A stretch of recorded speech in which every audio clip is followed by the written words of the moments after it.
विधानसभा चुनाव की नजदीकियां जैसे जैसे बढ़ रही है वैसे वैसे हर दिन नए खुलासे सामने निकल कर आ रहे हैं। इसी बीच में सभी की निगाहें चिराग पासवान की चुनावी डिसीजन पर है। चुनाव लड़ेंगे तो कहां से लड़ेंगे और कितनी सीटों पर लड़ेंगे? चिराग पासवान आज कैमरे के सामने आकर तमाम बातों का जवाब दे दिए हैं। लोक जनशक्ति पार्टी रामविलास के प्रमुख और केंद्रीय मंत्री चिराग पासवान ने आगामी बिहार विधानसभा चुनाव में उतरने के संकेत दिए हैं। हालांकि उन्होंने स्पष्ट किया है कि उनका मकसद मुख्यमंत्री की कुर्सी पाना नहीं बल्कि एनडीए गठबंधन की जीत को मजबूत करना है। 5-6 जिलों का समूह बनाकर हम लोग बड़ी सभाएं आयोजित कर रहे हैं, जिसमें पूर्णतः स्थानीय हमारी इकाई की इसमें अहम भूमिका रहेगी, हमारे संगठन की अहम भूमिका रहेगी। इस बार भी कैमूर, रोहतास, आरा, इन तमाम जिलों को, औरंगाबाद, इन जिलों को मिलाकर हम लोग ये बड़ा कार्यक्रम आरा में हम लोग करने जा रहे हैं। इसके बाद अलग अलग कई और 8-10 ऐसी ही बड़ी सभाएं होंगी। मैं कहाँ से विधानसभा का चुनाव लड़ूंगा नहीं लड़ूंगा, जैसा मैंने कहा ये तमाम विषयों पर चर्चा चल रही है। अंतिम मोहर इस पर पार्लियामेंट्री बोर्ड की तरफ से ही लगेगी। पर जो लोग मेरे विधानसभा के चुनाव लड़ने को लेकर ये भ्रम फैला रहे हैं मेरे ही गठबंधन के भीतर, मैं पुनः इस बात को दोहराता हूँ कि अगर मैं विधानसभा का चुनाव लड़ूंगा उसके पीछे की सोच अपने पार्टी के स्ट्राइक रेट को मजबूत करना होगा, गठबंधन को मजबूती देना होगा। और ये पहली बार ऐसा नहीं है कि मैं ही कुछ ऐसा अनोखा प्रयोग करने जा रहा हूँ।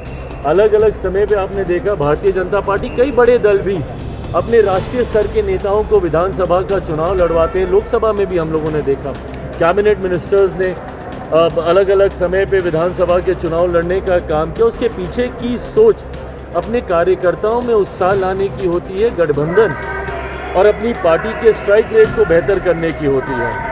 वहीं पीएमसीएच के डॉक्टर पर भड़के चिराग पासवान, लापरवाही के कारण जान चली गई, जिसकी वजह से आज चिराग पासवान काफी आग बबूला हो उठे। चिराग पासवान बिहार में बिगड़ते हालात पर खूब बोले। उन्होंने कहा, मैं यहाँ सरकार का हिस्सा नहीं हूँ, पर विपक्ष को साथ आना होगा ताकि तस्वीरें बदले। सुनिए।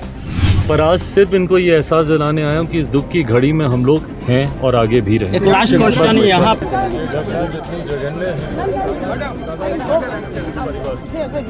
घटना जितनी जघन्य है उतनी ही निंदनीय, शर्मनाक, और ऐसी मानसिकता वाले लोग अभी भी समाज में हैं जो छोटी छोटी बच्चियों के साथ इस तरीके का, जानवरों से भी बढ़कर इस तरीके का बर्ताव करते हैं।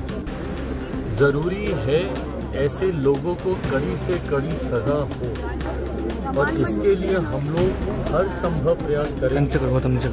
न्यायालय में उदाहरण के तौर पर ये विषय स्थापित होना चाहिए ताकि कोई और दूसरा व्यक्ति बच्चियों के साथ इस तरीके का दुष्कर्म करने से पहले उसकी रूह कांपे। परिवार जिस पीड़ा से गुजर रहा है इसकी शायद हम लोग कल्पना भी नहीं कर सकते। पर ऐसे में इस बात का हम लोगों ने हर संभव प्रयास किया कि पहले तो जल्द से जल्द आरोपी की गिरफ्तारी, केस इतना मजबूत बने कि कड़ी से कड़ी उसको सजा हो, और साथ ही में परिवार के लिए हर वो संभव चीज़ जो सरकार के नाते, जो बच्ची गई उसकी जगह तो कोई नहीं ले सकता, पर जो सरकार के नाते हो सकता है, बच्चों की पढ़ाई, रहने की व्यवस्था, इन तमाम चीज़ों को किया जा चुका है। बस उम्मीद करता हूँ कि भविष्य में कोई और बच्ची के साथ ऐसी घटना नहीं हो।